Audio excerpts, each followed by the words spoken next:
ಈ ಹಣದಲ್ಲಿ ಇಂಥ ಮೊಬೈಲ್ ತಗೊಂಡಂಗೆ ಮಾಡಿದ್ದು ಆ ಏಸಪ್ಪನೇ ತಾನೇಮ್ಮ. ನಾನು ಅವ್ರ ಹತ್ರನೇ ಕೇಳಿದ್ದು. ಅವ್ರು ಇವತ್ತು ನಿನ್ನ ಮೂಲಕವಾಗಿ ನನಗೆ ತೆಗೆದು ಕೊಟ್ಬಿಟ್ರು. ಅವ್ರ ಹತ್ರ ಸಹಾಯ ಕೇಳ್ಕೊಂಡ್ ಬಂದಂತ ಎಲ್ರಿಗೂ ಅವರು ಸಹಾಯ ಮಾಡ್ತಾರೆ. ಖಂಡಿತ ನಿನ್ಗೂ ಸಹಾಯ ಮಾಡ್ತಾರೆ. ಹೇಗೆ ಕೇಳಬೇಕು ಮೇಡಮ್? ಪಾಪವನ್ನಿಟ್ಟುಕೊಂಡೇ ಪ್ರಾರ್ಥನೆ ಮಾಡಿದರೆ ದೇವರು ಉತ್ತರ ಕೊಡುವುದಕ್ಕೆ ಆಗದು. ಆದ್ದರಿಂದ ಮೊದಲು ಮನ ತಿರುಗಿ ಆತನ ರಕ್ತದಿಂದ ತೊಳೆಯಲ್ಪಟ್ಟಂತ ಅನುಭವದೊಳಗೆ ನಾವು ಬರಬೇಕು.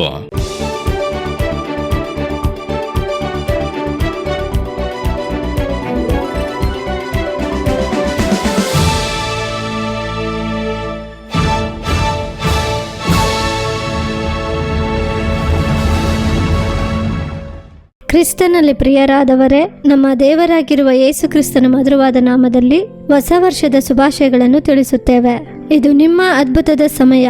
ಈ ಕಾರ್ಯಕ್ರಮದಲ್ಲಿ ನಿಮ್ಮೆಲ್ಲರನ್ನು ಸಂಧಿಸುವುದರಲ್ಲಿ ನಮಗೆ ಬಹಳ ಸಂತೋಷ. ಯಾವುದೋ ಒಂದು ಮುಗಿಯಲಾಗದ ಸಮಸ್ಯೆ, ನೀವು ಎದುರು ನೋಡಿದಂಥ ಪರಿಸ್ಥಿತಿಯು ನಿಮಗೆ ಸಾಧಕವಾಗಿ ಒದಗದೆ ಇದ್ದಿರಬಹುದು. ಅದು ಮಾತ್ರವಲ್ಲ, ದೇವರ ಬಳಿ ಒಂದು ಆಶೀರ್ವಾದವನ್ನು ಕೇಳಿ ದೀರ್ಘಕಾಲವಾಗಿ ಅದು ತಡೆಯಾಗಿಯೇ ಇದೆಯಲ್ಲ.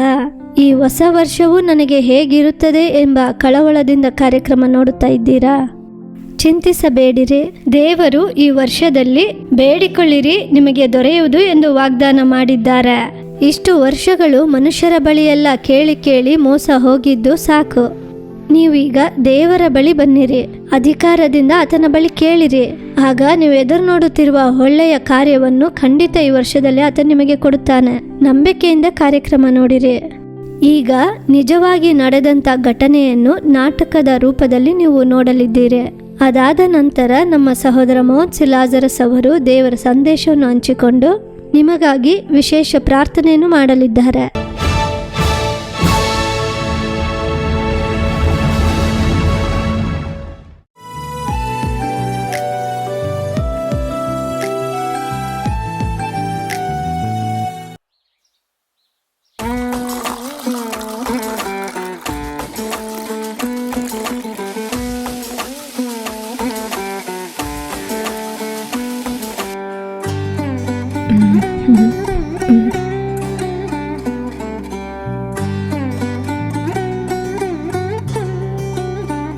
ಇವತ್ತು ಬಾಡಿಗೆ ಕೊಡಬೇಕಮ್ಮ, ತಾರೀಕು 10 ಆಗೋಯ್ತು.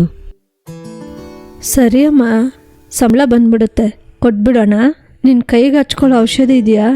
10 ದಿನಕ್ಕೆ ಆಗೋ ಅಷ್ಟು ಆಯ್ತಮ್ಮ. ಏನು ಹಾಕಿ ಏನು ಪ್ರಯೋಜನ? 5 ವರ್ಷದಿಂದ ಕೈ ನೋವಿಂದ ಕಷ್ಟಪಡ್ತಾ ಇದ್ದೀನಿ. ದೇವರೇ ಅಪ್ಪ.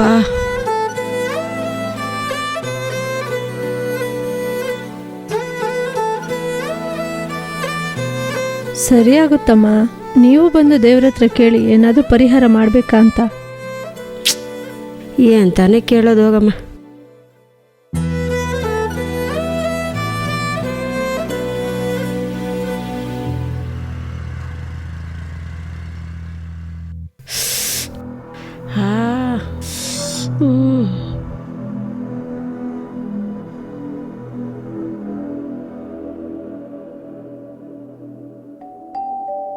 ಏನಮ್ಮ ಲೇಟ್ ಆಗಿಬಿಡ್ತಾ?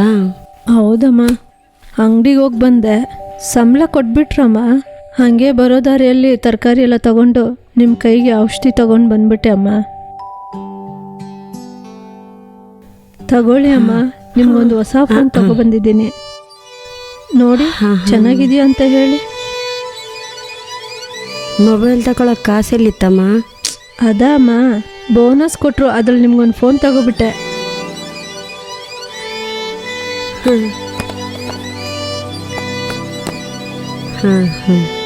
ಇಷ್ಟ ಆಯ್ತಮ್ಮ?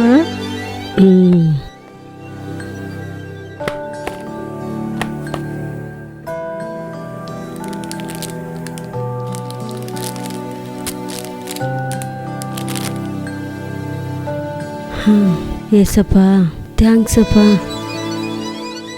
ಏನು ಹೇಳಿದ್ರಮ್ಮ? ಏಸುನಾ? ಹೌದಮ್ಮ, ನಮ್ಮ ಪಕ್ಕದ ಮನೆ ಟಿವಿಯಲ್ಲಿ ಒಂದು ಕಾರ್ಯಕ್ರಮ ಬರುತ್ತೆ.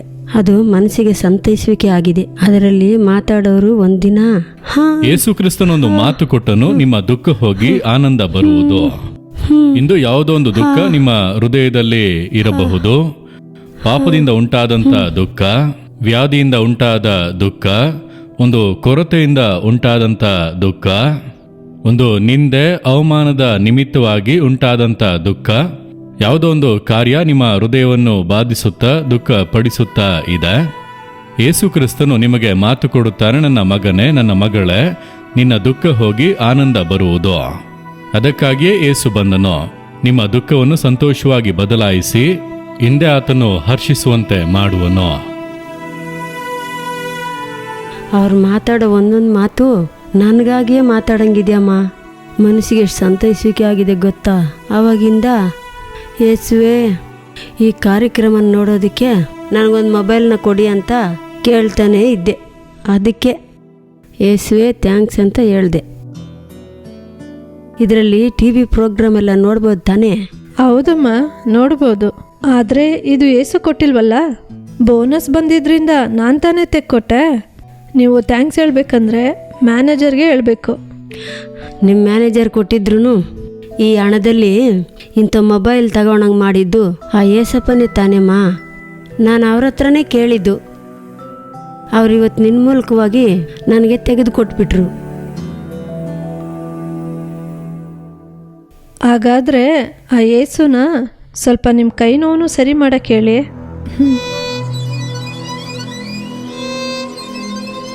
ಅದನ್ನು ಕೇಳಿದೆ ಅಮ್ಮ, ಆದರೆ ಸರಿಯಾಗಲಿಲ್ಲ. ಇನ್ನು ಮೊಬೈಲಲ್ಲಿ ಆ ಪ್ರಾರ್ಥನೆ ಕೇಳಿ ಯೇಸುವಿನ ಬಳಿ ಕೇಳಿ ನೋಡ್ತೀನಿ. ಕೇಳ್ತಾನೇ ಇರಿ. ನನಗೂ ಹಂಗೆ ಒಂದು ದೊಡ್ಡ ಕಂಪನಿಯಲ್ಲಿ ಕೆಲಸ ಕೊಡ್ಸಕ್ಕೆ ಹೇಳಿ.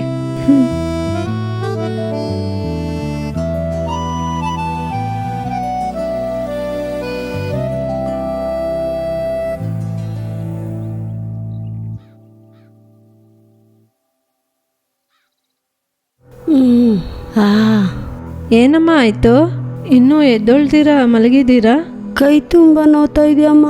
ನಾನು ಔಷಧಿ ಹಾಕಿ ಒತ್ತು ಕೊಡ್ತೀನಿ ಅಮ್ಮ.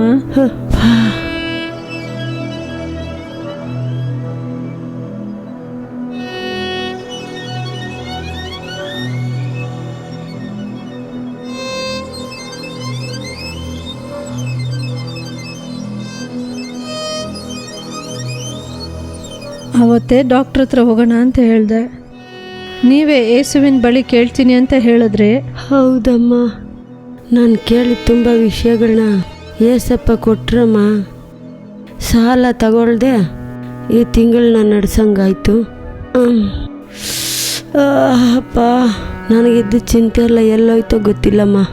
ಒಂದು ವೇಳೆ ಆ ಚರ್ಚ್ಗೆ ಹೋಗಿ ಕಾಸು ಕೊಟ್ಟರೆ ಏಸಪ್ಪ ಕೇಳ್ತಾರಾ? ಇಲ್ಲಮ್ಮ, ನೀವೆಲ್ಲೇ ಇದ್ದರೂ ನಂಬಿಕೆಯಿಂದ ಯೇಸುವಿನ ಬಳಿ ಕೇಳಿದ್ರೆ ಕೊಡ್ತಾರೆ ಅಂತಾನೆ ಅಮ್ಮ ಅಯ್ಯ ಅವ್ರು ಹೇಳಿದ್ರು. ಇವಾಗ ಔಷಧಿ ಉಜ್ಜಿದ್ದೀನಿ, ಹಿಂಗೆ ಮಲ್ಕೊಳ್ಳಿ ಅಮ್ಮ. ಸಾಯಂಕಾಲ ಡಾಕ್ಟ್ರ್ ಹತ್ರ ಹೋಗಿ ಬರೋಣ. ಇವಾಗ ನಾನು ಅಂಗಡಿಗೆ ಹೋಗಿ ಬರ್ತೀನಿ. ಸರಿ ಅಮ್ಮ, ಸರಿ.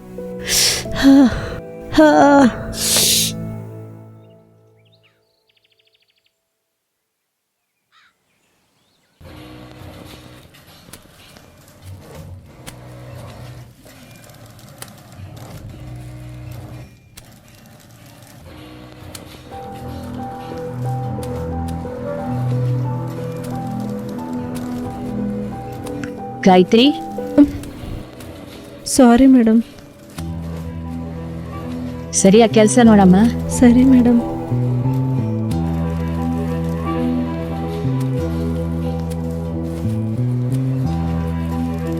ಗಾಯತ್ರಿ,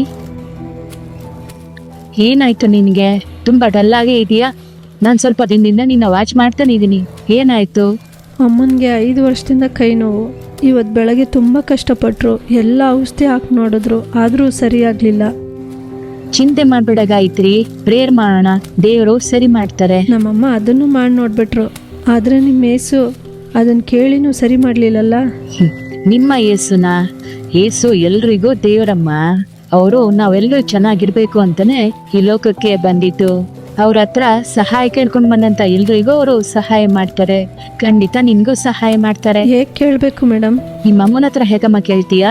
ನಂಬಿಕೆಯಿಂದ, ಅಧಿಕಾರದಿಂದ ಕೇಳ್ತೀಯ ಅಲ್ವಾ? ಅದೇ ತರ ಏಸಪ್ಪನ ಹತ್ರ ಕೇಳಿದ್ರೆ ಸಾಕು. ಅದಕ್ಕೆ ನಾನು ಏನಾದರೂ ಪರಿಹಾರ ಮಾಡಬೇಕಾ? ಮತಾಂತರ ಆಗ್ಬೇಕಾ? ಅದ್ ಯಾವ್ದನ್ನು ಏಸಪ್ಪ ಎದುರು ನೋಡೋದೇ ಇಲ್ಲ. ನಮ್ಮ ಮನಸ್ಸು ಶುದ್ಧವಾಗಿದ್ರೆ ಸಾಕು.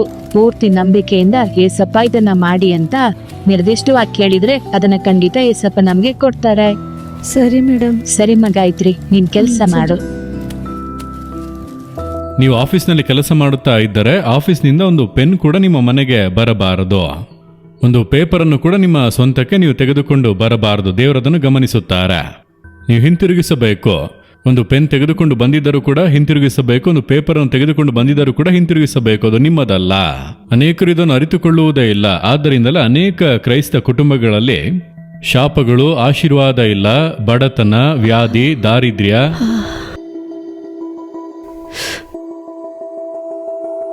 ದೇವ್ರೇ, ಯಾವುದಾದ್ರೂ ತಡೆಯಾಗಿದ್ರೆ ತೋರ್ಸಪ್ಪ. ಏನಮ್ಮ ಯೋಚಿಸ್ತಿದ್ದೀರಾ? ಅಯ್ಯ ಹೇಳೋ ಥರ ನಮ್ಮ ಮನೇಲಿ ಏನಾದರೂ ತಡೆ ಇದೆಯಾ ಅಂತ ಯೋಚನೆ ಮಾಡ್ತಿದ್ದೀನಮ್ಮ. ಏನಮ್ಮ ತಡೆ ಇರುತ್ತೆ ನಮ್ಮ ಮನೆಯಲ್ಲಿ? ಸರಿ, ನೀವು ಕೇಳಿ. ನಾನು ನನ್ನ ಫ್ರೆಂಡು ನಿತ್ಯ ಮ್ಯಾರೇಜ್ ರಿಸೆಪ್ಷನ್ಗೆ ಹೋಗಿ ಬಂದ್ಬಿಡ್ತೀನಿ.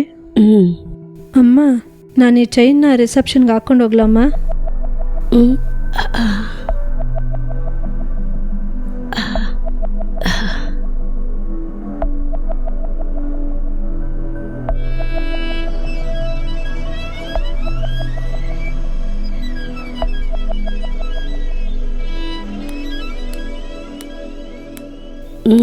ಏನಿದು ಚಿನ್ನದ ಚೈನ್ ಥರ ಇದೆ? ಯಾರೂ ಇಲ್ಲ.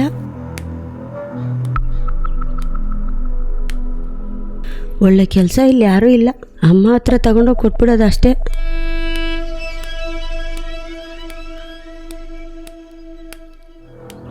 ಅಮ್ಮ, ಈ ಚೈನ್ ಕೆಳಗೆ ಬಿದ್ದಿತ್ತಮ್ಮ, ಯಾರ್ದಂತಾನೆ ಗೊತ್ತಿಲ್ಲ. ನೀನ್ ಎತ್ತಿದ್ನ ಯಾರಾದ್ರೂ ನೋಡಿದ್ರಾ?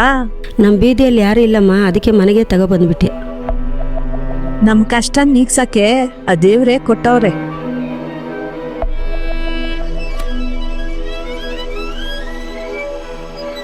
ಅಕ್ಕ, ರಮ್ಯಾ ಹಾಕೊಂಡಿದ್ ಚೈನ್ನ ಕಳ್ಕೊಂಡ್ಬಿಟ್ಟಿದ್ದಾಳಕ್ಕ. ನೀವೇನಾದ್ರೂ ನೋಡಿದ್ರಾ? ಇಲ್ಲಲ್ಲ, ನಾನೇನು ನೋಡಿಲ್ವೇ. ನಾವು ಹೊರ್ಗೆ ಹೋಗ್ಲೇ ಇಲ್ಲ. ಇಲ್ಲ, ಕಳ್ದಾಕ್ಬಿಟ್ಲು. ಹುಡುಕ್ ನೋಡ್ರಿ, ನಾನು ನೋಡ್ತೀನಿ, ಸಿಕ್ಕತ್ತೆ. ಸರಿ ಅಕ್ಕ. ಅಮ್ಮ, ಯಾಕಮ್ಮ ಇಲ್ಲ ಅಂತ ಹೇಳಿದ್ರಿ? ಮತ್ತೊಬ್ಬರು ವಸ್ತುನ ಇಟ್ಕೊಳ್ಳೋದು ತಪ್ಪು ತಾನೆ? ದೇವದೋಷ ಆಗ್ಬಿಡುತ್ತಲ್ಲ. ದೇವದೋಷ ಏನಾಗಲ್ಲ. ನಮ್ಗಿರೋ ಕಷ್ಟ ನೀಗ್ಸಕ್ಕೆ ಆ ದೇವ್ರೇ ಕೊಟ್ಟವ್ರೆ.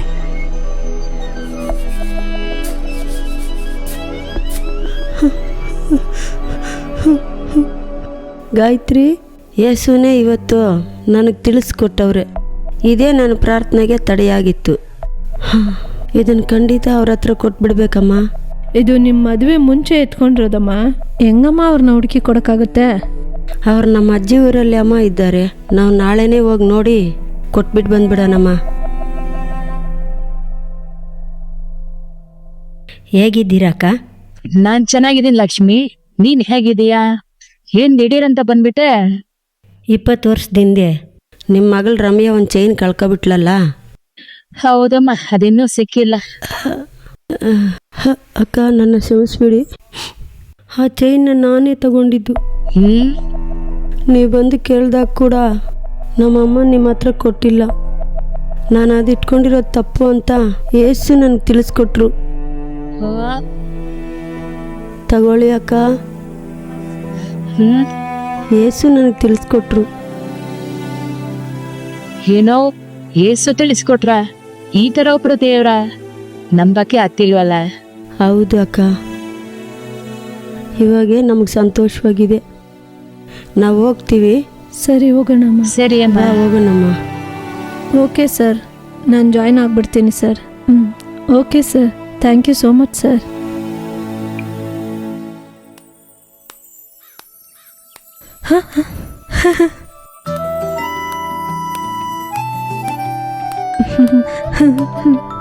ಅಮ್ಮ, ಏನಮ್ಮ ನೀವು ನೀರು ತಗೋ ಬರ್ತಾ ಇದ್ದೀರಾ? ಹೌದಮ್ಮ, ಏಸಪ್ಪ ನಮ್ಮ ಪ್ರೇಯರ್ ಕೇಳಿದ್ರು. ನನಗೆ ಸೌಖ್ಯ ಕೊಟ್ಬಿಟ್ರು. ನನ್ನ ಕೈ ನೋಡು ಚೆನ್ನಾಗಿ ಆಗ್ಬಿಡ್ತು. ಇನ್ಮೇಲೆ ನಾನು ಎಲ್ಲ ಕೆಲಸ ಮಾಡ್ಬೋದು. ಇನ್ಮೇಲೆ ನಮ್ಗೆ ಒಳ್ಳೆ ದಿನಗಳೇ. ಅಮ್ಮ, ನಾನು ಏಸಪ್ಪ ಹತ್ರ ಕೇಳಿದ ಥರನೇ ನನಗೊಂದು ದೊಡ್ಡ ಕಂಪನಿಯಲ್ಲಿ ಆಫರ್ ಬಂದಿದೆ ಅಮ್ಮ. ಏಸಪ್ಪ ನಾವು ಕೇಳಿದೆಲ್ಲ ಕೊಟ್ಬಿಟ್ರಮ್ಮ. ತುಂಬ ಸಂತೋಷಮ್ಮ. ಸರಿ, ಒಳಗಡೆ ಹೋಗೋಣ ಬಾ. ತುಂಬ ಸಂತೋಷವಾಗಿದ್ದಮ್ಮ.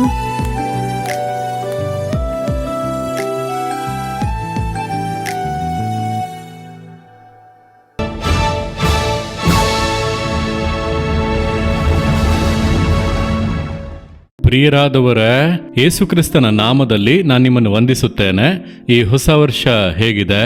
ಹೊಸ ವರ್ಷದ ಶುಭಾಶಯಗಳು. 1ನೇ ತಾರೀಕು ವಾಗ್ದಾನದ ಸಂದೇಶವನ್ನೆಲ್ಲ ನೀವು ಕೇಳಿದ್ದೀರಲ್ಲ. ಈಗ ಕೆಲವು ದಿನಗಳನ್ನು ನಾವು ದಾಟಿ ಬಂದಿದ್ದೇವೆ.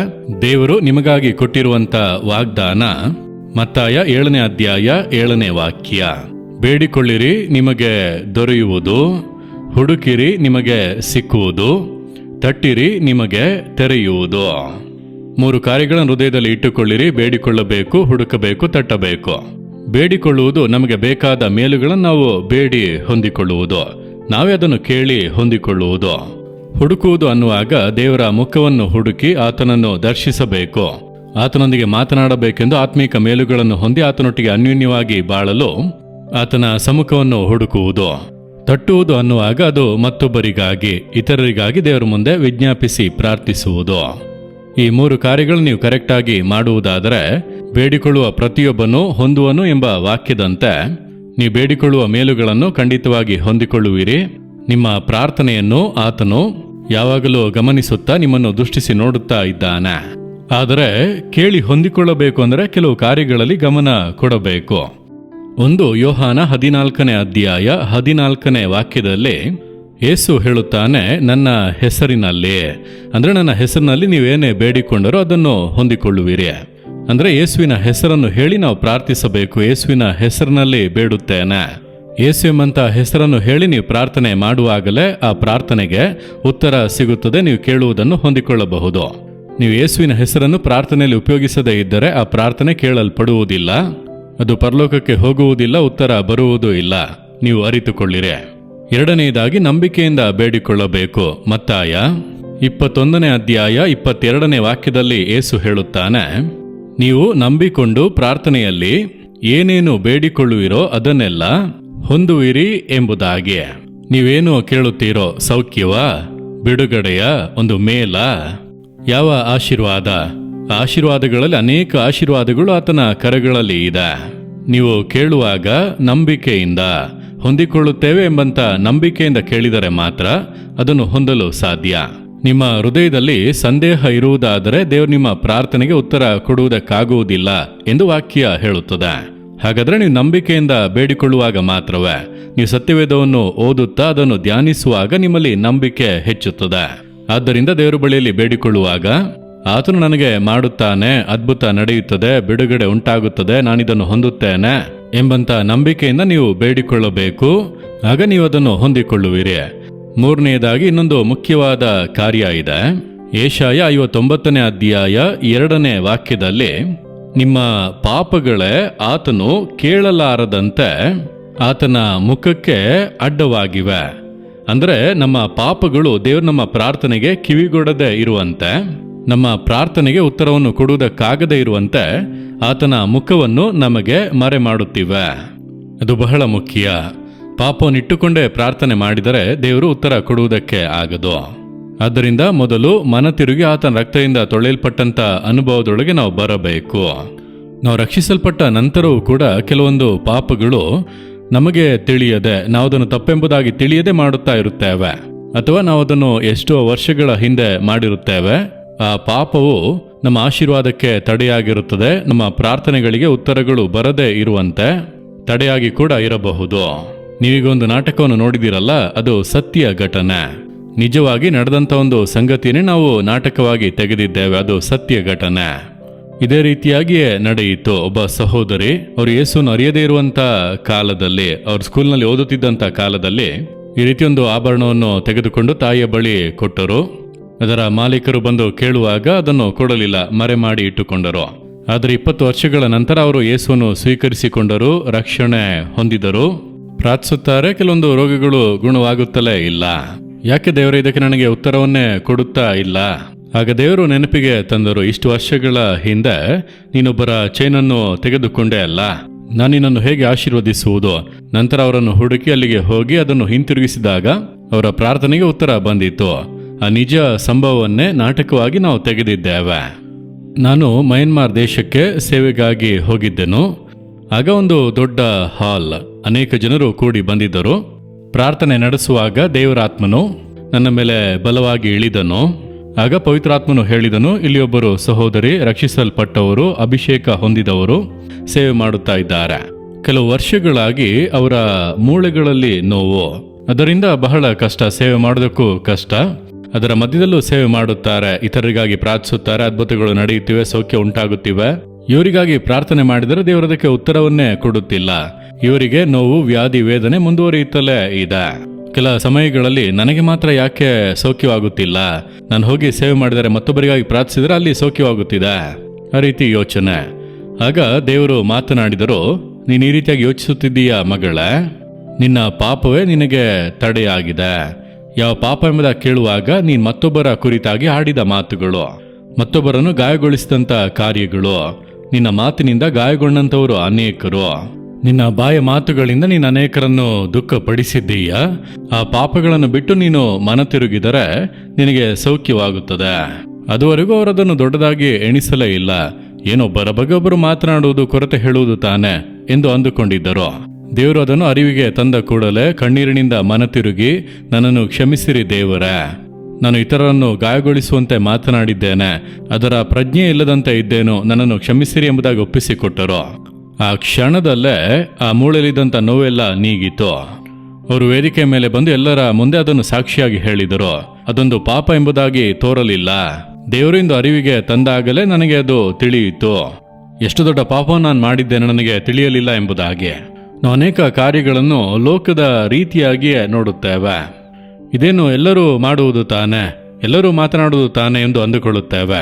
ಇಲ್ಲ, ಅದೊಂದು ಪಾಪದ ಕಾರ್ಯ, ಅಶುದ್ಧವಾದ ಕಾರ್ಯ. ಎಲ್ಲರೂ ಮಾಡುವುದರಿಂದ ಅದು ಸರಿಯಾಗುವುದಿಲ್ಲ. ಅದನ್ನೇ ಅರ್ಥ ಮಾಡಿಕೊಳ್ಳಬೇಕು. ಆದ್ದರಿಂದ ನೋಡಿರಿ, ಅವರು ತಮ್ಮ ತಪ್ಪನ್ನು ಅರಿತು ಮನ ತಿರುಗಿದ ಕೂಡಲೇ ಪ್ರಾರ್ಥನೆ ಕೇಳಲ್ಪಟ್ಟಿತು, ರೋಗ ಮರೆಯಾಯಿತು, ಅದ್ಭುತ ಸೌಖ್ಯ ಉಂಟಾಯಿತು. ಇಂದು ನಿಮ್ಮ ಜೀವಿತವನ್ನು ಶೋಧಿಸಿ ನೋಡಿರಿ. ಯಾರೊಬ್ಬರ ವಸ್ತು ನಿಮ್ಮ ಮನೆಯಲ್ಲಿ ಇದೆ, ಯಾರಿಗೋ ಸ್ವಂತವಾದ್ದನ್ನು ನಿಮ್ಮ ಮನೆಯಲ್ಲಿ ಅಡಗಿಸಿ ಇಟ್ಟುಕೊಂಡಿದ್ದೀರಿ. ಅದನ್ನು ಹಿಂತಿರುಗಿಸಬೇಕು, ಕ್ಷಮಾಪಣೆ ಕೇಳಬೇಕು, ಸರಿಪಡಿಸಿಕೊಳ್ಳಬೇಕು. ಆಗಲೇ ದೇವರು ಅದ್ಭುತ ಮಾಡಲು ಸಾಧ್ಯ. ನಿಮ್ಮೊಳಗೆ ಅಡಗಿರುವಂಥ ಆ ಪಾಪ, ನೀವು ತಪ್ಪಿಲ್ಲ ಎಂಬುದಾಗಿ ಅಂದುಕೊಳ್ಳುತ್ತಾ ಇದ್ದೀರಿ, ಆದರೆ ಅದು ದೇವರ ಮುಂದೆ ದೊಡ್ಡ ಪಾಪವಾಗಿ ನಿಂತಿದೆ. ಅದನ್ನು ಅರಿಕೆ ಮಾಡಿ ಬಿಟ್ಟು, ದೇವರೇ, ಇನ್ನು ಮೇಲೆ ನನಗೆ ಈ ಪಾಪದ ಜೀವಿತ ಬೇಡ, ನನ್ನನ್ನು ಕ್ಷಮಿಸಿ, ನನಗೊಂದು ಅದ್ಭುತ ಮಾಡಿರಿ ಎಂಬುದಾಗಿ ಕೇಳಿ ನೋಡಿರಿ. ತಕ್ಷಣ ದೇವರು ಅದ್ಭುತ ಮಾಡುವರು. ಅದಕ್ಕೆ ನಿಮ್ಮನ್ನು ಅರ್ಪಿಸಿಕೊಳ್ಳಬೇಕು.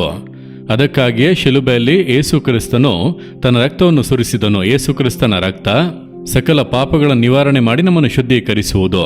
ಆದ್ದರಿಂದ ಒಪ್ಪಿಸಿಕೊಟ್ಟು, ದೇವರೇ, ನಿಮ್ಮ ರಕ್ತದಿಂದ ನನ್ನನ್ನು ತೊಳೆಯಿರಿ, ನನ್ನನ್ನು ಕ್ಷಮಿಸಿರಿ, ಇಂದು ನಾನು ಪ್ರಾರ್ಥಿಸುತ್ತೇನೆ ಎಂಬುದಾಗಿ ನೀವು ಪ್ರಾರ್ಥನೆ ಮಾಡಿರಿ, ಅದರಲ್ಲಿ ಅದ್ಭುತ ನಡೆಯುತ್ತದೆ. ಹಾಗೆ ಪ್ರಾರ್ಥಿಸುವಿರಾ? ಕಣ್ಣುಗಳನ್ನು ಮುಚ್ಚಿರಿ. ದೇವರು ನಿಮ್ಮೊಂದಿಗೆ ಮಾತನಾಡುತ್ತಿದ್ದಾರೆ, ನಿಮ್ಮನ್ನು ಸಂಧಿಸುತ್ತಿದ್ದಾರೆ. ಯಾವುದೋ ಏನೋ ಮತ್ತೊಬ್ಬರಿಗೆ ಕೊಡಬೇಕಾದ ವಸ್ತು ನಿಮ್ಮ ಮನೆಯಲ್ಲಿ ಇದೆ. ಯಾರಿಗೋ ಸ್ವಂತವಾಗಿರುವುದನ್ನು ನೀವು ತೆಗೆದುಕೊಂಡು ಇಟ್ಟುಕೊಂಡಿದ್ದೀರಿ, ಅದನ್ನು ಹಿಂತಿರುಗಿಸಿರಿ. ದೇವರೇ, ಕ್ಷಮಿಸಿರಿ, ಪರಿಶುದ್ಧ ಪಡಿಸಿರಿ, ನೀವು ಎದುರು ನೋಡುವಂತೆ, ನಿಮಗೆ ಮೆಚ್ಚುಗೆ ಆಗುವಂತೆ ಬಾಳುವುದಕ್ಕೆ ಒಪ್ಪಿಸಿ ಕೊಡುತ್ತೇನೆಂಬುದಾಗಿ ಹೇಳಿರಿ. ನಾನು ಹಿಂತಿರುಗಿಸುತ್ತೇನೆ ದೇವರೇ ಎಂಬುದಾಗಿ ಹೇಳಿರಿ. ನೀವು ಅದನ್ನು ಮಾಡುತ್ತಲೇ ದೇವರ ಕರವು ನಿಮ್ಮ ಮೇಲೆ ಇಳಿದು ಬರುವುದನ್ನು ನೀವು ನೋಡಬಹುದು. ನೀವು ಮನ ತಿರುಗುತ್ತಾ ಅದ್ಭುತಗಳು ನಡೆಯುವುದನ್ನು ಕಾಣುವಿರಿ. ದೇವರೇ, ಕರುಣಿಸಿರಿ, ದೇವರೇ, ಕ್ಷಮಿಸಿರಿ, ದೇವರೇ, ಈ ಕಾರ್ಯದಲ್ಲಿ ಬಿಡುಗಡೆ ಕೊಡಿರಿ ಎಂಬುದಾಗಿ ಪ್ರಾರ್ಥಿಸುತ್ತಾ ಇದ್ದಾರೆ. ಈ ಮಗನನ್ನು ಕ್ಷಮಿಸಿರಿ, ಈ ಮಗಳನ್ನು ಕ್ಷಮಿಸಿರಿ. ತಮ್ಮ ತಪ್ಪುಗಳನ್ನು ಅರಿತು ಮನ ತಿರುಗುತ್ತಿರುವಂತ ಈ ಜನರಿಗೆ ನೀವು ಖಂಡಿತ ಅದ್ಭುತ ಮಾಡಬೇಕು. ಇಂದು ಅವರು ಕೇಳಿಕೊಳ್ಳುವಂತ, ಬೇಡಿಕೊಳ್ಳುವಂತ ಎಲ್ಲ ಕಾರ್ಯಗಳಲ್ಲೂ ಯೇಸು ಕ್ರಿಸ್ತನ ನಾಮದಲ್ಲಿ ಅದ್ಭುತಗಳು ನಡೆಯಲಿ. ವ್ಯಾಧಿಗಳು ನೀಗಿ ಹೋಗಲಿ ಯೇಸುವಿನ ನಾಮದಲ್ಲಿ. ತಡೆಗಳೆಲ್ಲ ನೀಗಲಿ ಯೇಸುವಿನ ನಾಮದಲ್ಲಿ. ಮಾರ್ಗಗಳು ತೆರೆಯಲ್ಪಡಲಿ ಯೇಸುವಿನ ನಾಮದಲ್ಲಿ. ಎಲ್ಲ ಮಾನಸಿಕ ಖಿನ್ನತೆಗಳು, ಭಯಗಳೆಲ್ಲ ನೀಗಲಿ ಯೇಸುವಿನ ನಾಮದಲ್ಲಿ. ಈ ವರ್ಷದಲ್ಲಿ ಅವರಿಗೋಸ್ಕರ ಇಟ್ಟಿರುವಂತಹ ವಾಗ್ದಾನಗಳು, ಆಶೀರ್ವಾದಗಳು ಒಂದು ಕೂಡ ತಡೆ ಆಗದಂತೆ ಕರ್ತನು ಎಲ್ಲವನ್ನು ಸಫಲಪಡಿಸಿರಿ. ಕರ್ತನು ಆ ರೀತಿ ಕಾರ್ಯಗಳನ್ನು ಸಫಲ ಮಾಡಿ ಆಶೀರ್ವದಿಸುತ್ತೀರಿ. ನಿಮಗೆ ಸ್ತೋತ್ರ, ಸ್ತೋತ್ರ, ಸ್ತೋತ್ರ. ಯೇಸು ಕ್ರಿಸ್ತನ ನಾಮದಲ್ಲಿ ಪ್ರಾರ್ಥಿಸುತ್ತೇವೆ ತಂದೆಯೇ, ಆಮೇನ್, ಆಮೇನ್. ಪ್ರಿಯರಾದವರೇ, ದೇವರು ಪ್ರಾರ್ಥನೆ ಕೇಳಿದರು, ನಿಮಗೆ ಅದ್ಭುತ ಮಾಡಿದ್ದಾರೆ. ನೀವು ನಂಬುತ್ತೀರಾ?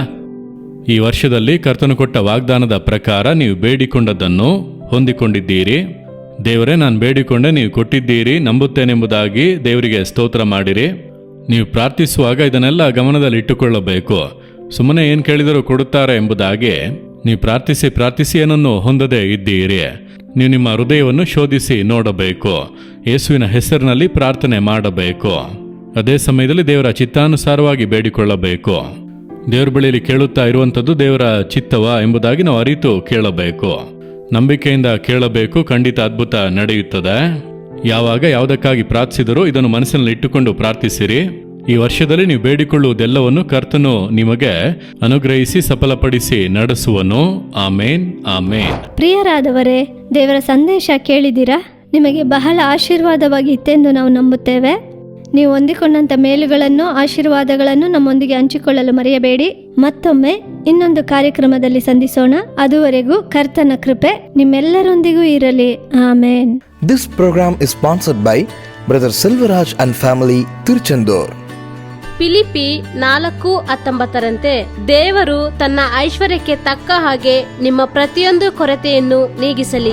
ಪ್ರಿಯ ವೀಕ್ಷಕರೇ, ನೀವು ದೂರದರ್ಶನ ಸೇವೆಯ ಸಹಭಾಗಿಗಳಾಗಲು ಸಂಪರ್ಕಿಸಬೇಕಾದ ದೂರವಾಣಿ ಸಂಖ್ಯೆ 992224224661. ಇಮೇಲ್ ವಿಳಾಸ partners@jesusredeems.org.